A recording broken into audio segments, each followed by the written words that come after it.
Hi everybody, greetings Act Six scholars and partner colleges and then those who are in our community.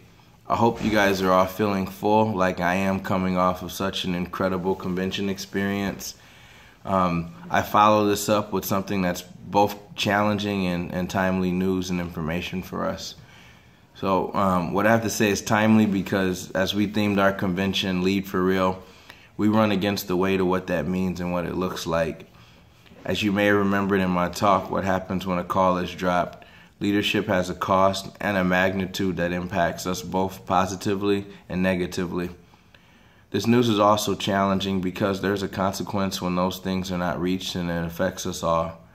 As of August 1st, 2017, we will be forced to continue on without 3 of our Act 6 family members who have lost their scholarships with the program. Our team at our partner institutions and here at Urban Ventures will continue to support them in their redemptive stories. I believe that redemption is not always in the form of restoring what was lost back to what it was originally intended for, but I believe that redemption is for those on their journey as they get back on their paths, that they may continue to hit their destination even though they missed certain mile markers or they were rerouted at some point. It would sort of be like a GPS if you were driving somewhere yet met an area where there was construction that the GPS did not plan for. You ended up going out of your way, and in some regards you also miss some of the landmarks that you may have normally seen, but you ultimately still reach your destination. To give you an example of this, all of my grandparents were involved with the military, and so oftentimes when I'm flying somewhere, I fly out of Terminal 1, the big terminal, near the, at the airport from Minneapolis, St. Paul. But many times I actually drive through the terminal really slowly, Terminal 2, because it allows me to go past the cemetery. And for me, it's really life-giving because it reminds me of my grandparents and where they're at right now. And so I often drive out of my way just so that I can have the opportunity to see my grandparents or have that brief moment before I go on my flights. And though it's not on my route or it's out of the way, for me it's redemptive because it reminds me of who I am and the responsibilities I have. So in the same way, our family members that we're continuing without on this journey through Act 6, they're still going to have a story that means something and that's worthwhile. And though they may not go the same route as you, our hopes is that we support them, that they reach the same destination. And so what is important also is how we respond to this news and this information in our own way and how we apply it, and so that we can learn something practical from it. In order for us to lead for real, we must also demonstrate leadership in the classroom. What that looks like is first in our attendance, second in our attitude, and third in our effort.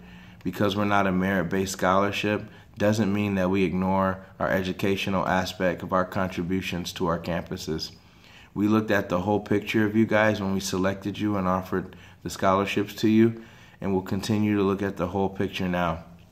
In order to prepare yourselves to be the next generation of urban leaders here in the Twin Cities, we must continue to do our due diligence in the classrooms to be prepared and ready to excel after graduation. The person that leads is not just the person that does the bare minimum requirements, but the person that does their best. The results will come when you continue to push yourselves in new levels. There's a rapper named Andy Mineo that said in a song once, "If you stay ready, you ain't got to get ready." And when I think about that is, as you continue to work towards pushing yourself to be better in all aspects of who you are, you won't have to shift another gear to go somewhere, to be something, to do something, because you're prepared. So this school year, as you take on the new responsibilities and new roles on your campuses, don't forget that you're ultimately preparing yourself to be a key contributor, in your community as well after school. Our Urban Ventures team is here for you all to process, and we're here for your support. We also ask that you respect the wishes of our family that may or may not be on your campuses this year, not to start rumors. They ask for privacy as well, and so if you choose to continue speculating, just know that it comes back. And so if you have questions or anything, I ask that you direct those things to my team, myself, or Marisol, and I'll be happy to talk with you and talk about more circumstances if you're curious. Let's not forget that in this season and in this time in our culture, what is needed most are for people that will lead for real in all aspects of our life. And you are the ones that we have selected to do so. I believe in you all. I'm proud to call you guys family. I love you. And even though these are difficult times, let's be encouraged and let's be better. And I'm here for you. Peace.